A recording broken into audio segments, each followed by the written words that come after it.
Debat perdana yang bisa dirasakan cukup menegangkan dan agak panas. Masing-masing ada peluru untuk melemahkan saingan.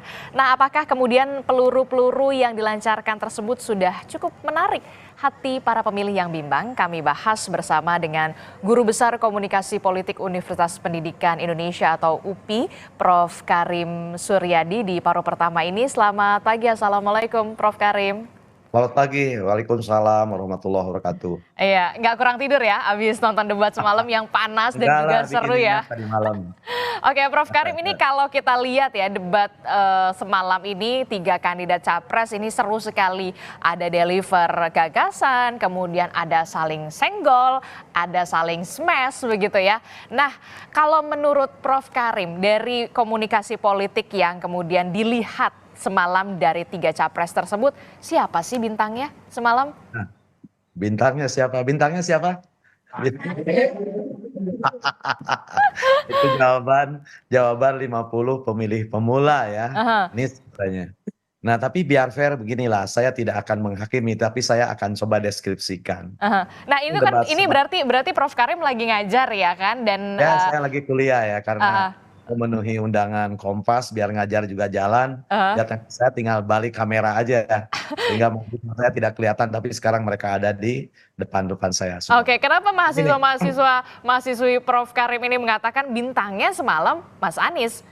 ya saya kurang tahu, tetapi kalau saya lihat dari tiga style debat ya, ada claiming, attacking, sama defense. Mhm. Anies unggul dalam bidang itu. Pertama dalam bidang attacking, ketika dia mengajukan pertanyaan ya tentang MK-MK, itu membuat Pak Prabowo agak agak menghela napas Mhm. dan kelihatan dia mulai jawaban dengan agak dalam, suaranya agak berat, Mhm. meskipun ujung-ujungnya keluar candaannya. Mhm. Kemudian ketika jika dia juga bertanya kepada Pak Ganjar Pranowo, itu juga sama ya, dan ketika dia diserang, kemudian dia defense-nya sangat bagus ya. Jadi tadi malam menurut saya ada tiga isu yang justru ketiga isunya muncul dari ketiga kandidat di luar pertanyaan yang sudah disiapkan oleh panelis.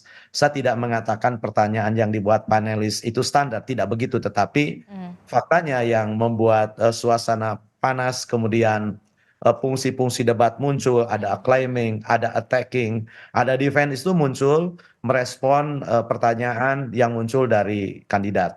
Yang pertama, pertanyaan tentang oposisi ya yang dilontarkan oleh Anies, kemudian ini terjadi TikTok antara Anies dan Prabowo, Mhm. dan Anies bisa mengembalikan itu. Kemudian pertanyaan Ganjar kepada Anies soal IKN, ini juga membuat publik terpana gitu ya, bahwa ini bukan perkara setuju tidak setuju saja, bukan perkara mengambil sikap oposisi, tapi ini menyangkut masalah prioritas. Mhm. Prioritas penanganan masalah di Jakarta Mhm. dan prioritas untuk mendahulukan pembangunan istana atau kantor bagi aparatur sipil negara, sementara di Kalimantan ada kebutuhan infrastruktur yang mendesak.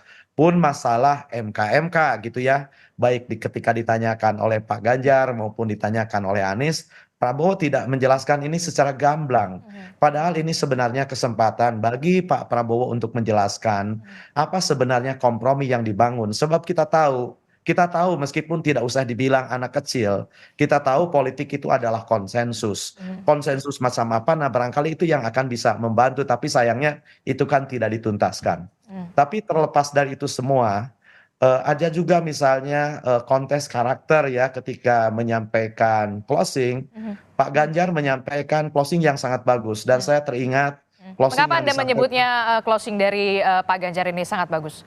Ya, karena dia mencoba mengungkapkan karakter ya, positioning dia bahwa dia dan Mahfud datang dari keluarga yang sederhana, Mhm. yang hanya jabatannya rendah, yang sudah terbiasa mendengar aspirasi dari masyarakat. Mhm. Nah, ini mendengar ini saya teringat closing yang pernah disampaikan oleh Dick Cheney ketika dia katakan, "Saya datang dari keluarga biasa-biasa saja, saya adalah orang pertama dalam keluarga saya yang sarjana, Mhm. dan saya adalah orang yang terbiasa merasakan apa yang dirasakan oleh publik." Mhm. Jadi chemistry yang mau dibangun oleh Ganjar dengan pemilih itu ditonjolkan dalam karakter. Sebab Adisti, Mhm. debat apapun itu pelurunya hanya dua. Yang pertama lontaran gagasan, Aha. yang kedua kedua soal karakter. Gagasan itu menyangkut apa yang sudah dilakukan di masa lalu. Ketiganya menggambarkan itu. Pak Prabowo menggambarkan apa yang sudah dilakukan masa lalu. Bahkan dia orang yang bersumpah untuk rela mati demi bangsa dan Bangsa dan negara. negara. Anies juga menggambarkan bagaimana pengalamannya membangun DKI. Ganjar juga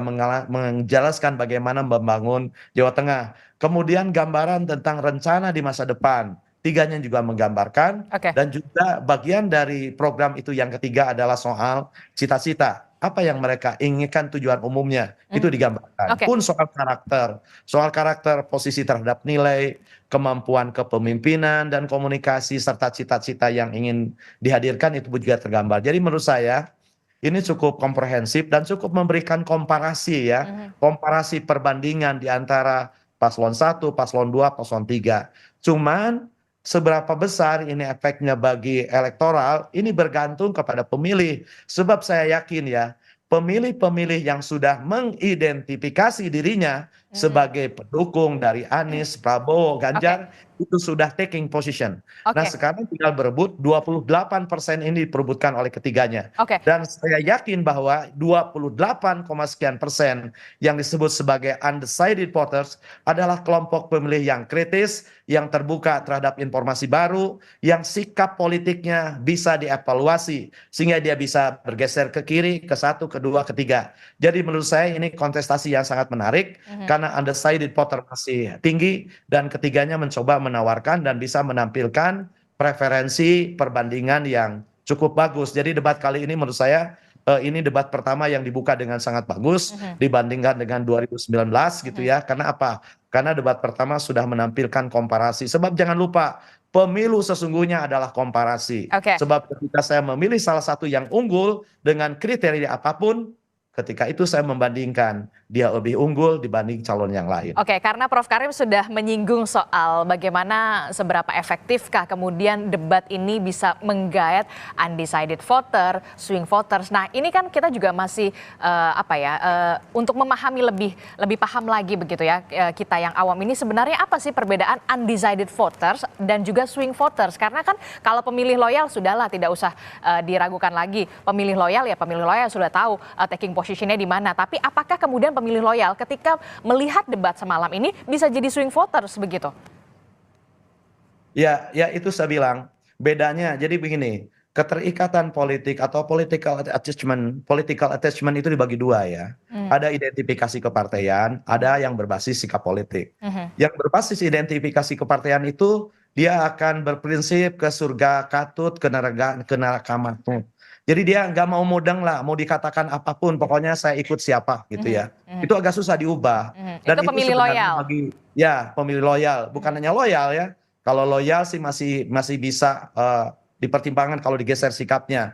Loyalitas yang didasarkan atas sikap politik itu bisa dievaluasi, masih terbuka terhadap informasi. Tapi loyalitas yang dibangun oleh identifikasi kepartaian, ya samina wa atona, saya dengar saya taat gitu ya, bergantung kepada ajakannya. Nah ini yang dijelaskan oleh elaboration likelihood models. Jadi model elaborasi itu menempatkan mereka yang berpendirian ke neraka katut, ke surga manut, atau yang mengidentifikasi kepartaian, itu mereka yang menempuh jalur informasi periperial. Mereka nggak mau mikir, nggak mau dengar, nggak mau analisis, pokoknya ikutlah. Oke, kalau yang swing voters? Nah, kalau yang swing voter itu kan yang spong citizen gitu ya, yang bisa terhembus angin ke kanan, ke kiri tergantung isu. Kalau undecided voter memang dia belum memutuskan, tapi bukan berarti tidak memutuskan. Justru dalam beberapa literatur, undecided voter itu adalah pemilih yang sangat kritikal, yang membuka diri terhadap terpaan informasi apapun. Swing voter membuka diri, tapi keyakinannya tidak sangat, partisanshipnya tidak dibangun oleh identifikasi kepartaian. Masih goyang gitu ya? Dan itu sebenarnya yang sering terjadi di Indonesia. Kenapa? Karena meskipun identifikasi ketokohan ada, ya, identifikasi ketokohan kuat, tapi identifikasi kepartaian sebenarnya lemah. Kenapa? Karena ketika partai itu muncul atau partai bubar, nggak ada yang pernah meratapi. Beda dengan identifikasi keagamaan gitu ya, Muhammadiyah, NU, dan lain-lain. Jadi maksud saya, bedanya amat tipis. Swing voter amat labil, dia amat bergantung kepada informasi yang nyampe kepadanya, ajakan yang menghantar dirinya, atau iming-iming yang menghampirinya. Kalau undecided voter, memang dia belum memutuskan. Karena apa? Karena belum ada sesuatu yang meyakinkan bahwa yang dia akan pilih, yang benar-benar desirable kandidat itu, kandidat yang diinginkan memang belum tiba. Oleh karena itu saya bilang, dari kemarin, ini debat yang momentumnya sangat bagus, ketika undecided voter sangat tinggi gitu ya. Meskipun survei-survei yang lain menurut saya agak tergesa-gesa, yang menyimpulkan tinggal 5%, 4%. Ini seperti sudah final, wong angka golput aja lebih tinggi dari itu. Ini saya ketawa kemarin tuh ya mendengar survei yang mengatakan undecided voter yang belum memutuskan 4%, 5%. Masya Faktanya di Allah. Litbang Kompas saja undecided votersnya aja Nah itu makanya 28,7%. apa ya, bukan karena Nah, saya ngomong di Kompas TV gitu ya, tetapi saya percaya betul undecided voter itu sekitar 30%. oke. Sebab yang bingung, yang bimbang itu sangat banyak. Kenapa? Karena kalau kita jujur, kandidat ini kan rata-rata air. Nggak ada yang menonjol sama sekali kok. Nggak ada yang menonjol sama sekali. Dilihat dari momentumnya, nggak ada yang pas-pas banget. Seorang kandidat dikatakan momentumnya dapat ketika kemunculannya disambut dan dilulukan, sehingga sambutan masyarakat itu menutup yang lain. Ini enggak kok. Jadi Dia jadi maksud Anda, Prof. Karim, penampilan semalam ini masih dikatakan cair-cair saja, belum menyentuh target deliver gagasan untuk menyentuh hatinya undecided voters? Menurut saya 30% sudah menyentuh, karena 3 isu itu ya, 3 isu yang disinggung tadi malam gitu ya. Itu tentang oposisi yang bisa memunculkan serangan yang sangat bagus, defense yang sangat bagus. Kemudian isu tentang IKN, dan isu yang paling hangat dan berkeadilan, isu tentang MK. MK itu kan sebenarnya isu yang terus menyala ya Betul. sebenarnya di sehari gitu ya. Nah itu malam sangat bagus, meskipun ada pertanyaan yang agak offset tadi malam ya. Ada pertanyaan tentang pengangguran. Ya untung aja yang ditanyanya tidak membalik. Oh itu kan Karena belum sampai ke situ topik oh ya, debatnya. isu pengangguran, isu ketenagakerjaan, isu yang kelima sebenarnya, tapi dijawab juga. Mungkin diletakkan dalam konteks manajemen pemerintahan barangkali ya. Jadi menurut saya debat tadi malam cukup impresif gitu ya. Sebab dalam budaya komunikasi politik di Indonesia, budaya komunikasi di Indonesia jangan pernah disamakan dengan di Amerika. Budaya komunikasi kita itu high context gitu ya. Orang cenderung mengatakan sesuatu yang tidak dia maksudkan. Oke. Optimisme itu masih kuat. Tapi tadi malam menurut saya cukup terbuka, cukup low context juga gitu ya. Sebab kandidat berani mengatakan apa yang sesungguhnya ada di hatinya gitu ya. Meskipun misalnya ketika Pak Ganjar bertanya kepada Pak Prabowo soal MK itu masih dengan nun sewu, maaf saya bertanya gitu ya. Demikian juga Izin. pertanyaan tentang apa? Tentang perlu tidaknya pembentukan pengadilan HAM gitu ya, dimulai dengan kata maaf. Jadi menurut saya itu kesantunan yang berbaur dengan keterbukaan komunikasi di Indonesia. Oke, terakhir Prof. Karim, ini kalau kita lihat dan mengevaluasi dari debat perdana malam tadi, begitu masih ada 4 debat lagi yang akan dilaksanakan oleh KPU. Kalau kita melihat ini sebenarnya untuk kalangan kritis begitu, undecided voters yang rasional, yang kritis begitu ya, lebihkah kemudian gagasan itu lebih menarik, ataukah kemudian kandidat capres dan juga cawapres ini harus tetap mengutamakan apa ya, bisa dikatakan kalimat-kalimat Gen Z, milenial seperti yang diucapkan oleh Pak Prabowo, sorry ya, atau kemudian Mas Anies, ordal begitu. Ada kalimat-kalimat yang seperti itu yang kemudian diselipkan di debat semalam. Anda melihatnya perlukah itu masih dilakukan?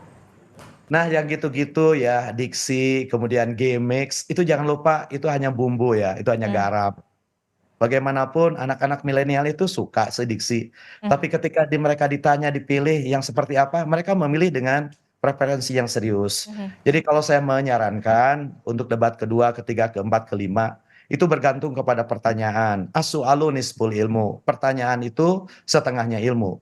Nah, untuk menghasilkan jawaban yang mendorong kandidat taking positions, maka pertanyaannya harus bersifat preferensi, ya tidak A atau B. Jadi jangan pertanyaan terbuka yang hanya terkesan menguji pengetahuan, ya, yang mengundang kandidat berkata-kata gitu. Tapi harus sampai pada ya atau tidak. Anda pilih yang mana, gitu ya. Untuk memberikan kesempatan kepada kandidat mematrikan pengaruhnya yang konkret gitu ya. Seperti Pak Ganjar bertanya kepada Anies, Anda setuju nggak sih tentang IKN gitu ya?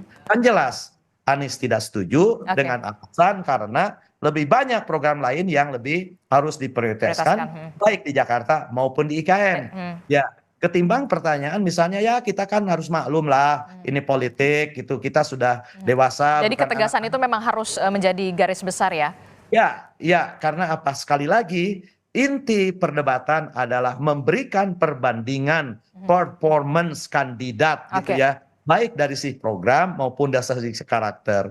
Dan pemilih sebelum membandingkan di bilik suara, mereka diajak untuk membandingkan performance dalam serangkaian debat. Sebab jangan lupa, dibandingkan dengan bentuk kampanye manapun, debat itu adalah memegang peran kunci. Karena dalam 2 jam mereka tampil serius, kemudian spontan meskipun di belakang ada persiapan. Tapi kan mereka ketika menjawab tidak lihat contekan gitu ya. Meskipun ada konsultannya, ada ahlinya, tapi mereka katakan sendiri. Dan kita melihat mana jawaban yang sudah mengendap, sudah terinternalisasi menjadi pikiran dan bahasanya sendiri, dan mana jawaban yang baru hinggap sejam 2 jam itu kelihatan kok. Dari tingkat keyakinannya, dari mimiknya, dari gesturnya, kita melihat kandidat mana yang lebih sering mengusap keringat gitu ya, lihat jam gitu ya, tidak nyaman.